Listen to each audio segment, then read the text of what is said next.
Hi friends, welcome to ருசி திரு. Hotel ஸ்டைலில் ஒரு மட்டன் கிரேவி வீட்டில் எப்படி செய்கிறதுன்னு பார்த்துடலாமா?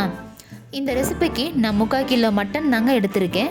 இப்போ கறியை நல்லா வாஷ் பண்ணிவிட்டு ஒரு குக்கரில் சேர்த்துக்கலாம். இதில் 1/2 ஸ்பூன் மஞ்சத்தூள், ஒரு 2 ஸ்பூன் இஞ்சி பூண்டு பேஸ்ட்டு போட்டு கொஞ்சமாக தண்ணி ஊற்றி வேக வச்சுக்க போகிறேங்க.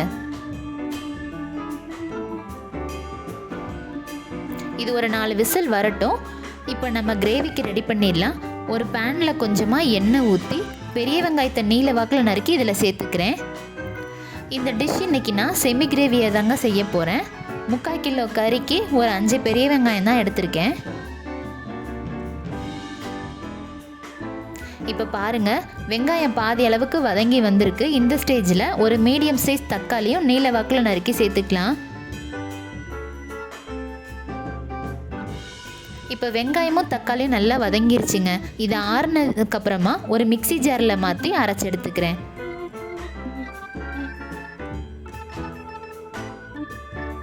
இப்போது தாளிப்புக்கு ரெடி பண்ணிடலாம். அதே பேனில் கொஞ்சமாக எண்ணெய் ஊற்றி கடுகு, உளுந்து, வரமிளகா, பட்டை, சோம்பு, கிராம்பு, ஒரு ஏலக்காய், பிரியாணி இலை, அன்னாசிப்பூ இதெல்லாம் போட்டு தாளிச்சுக்கணுங்க. இதில் இஞ்சி பூண்டு பேஸ்ட்டு போட்டுக்கிறேன். இப்போ நான் அரைச்சி எடுத்த இந்த பேஸ்ட்டையும் இதில் சேர்த்து பச்சை வாசனை போகிற அளவுக்கு வதக்கிக்கலாம்.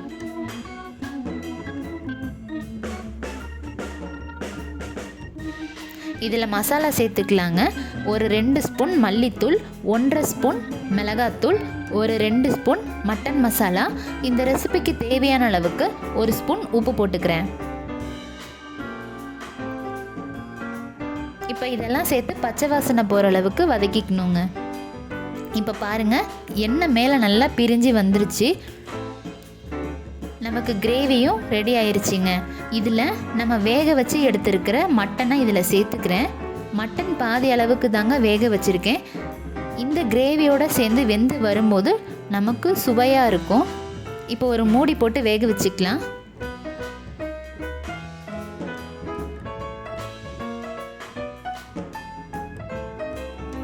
இப்போ பாருங்கள், தண்ணிலாம் வற்றி எண்ணெய் மேலே பிரிஞ்சு வருது.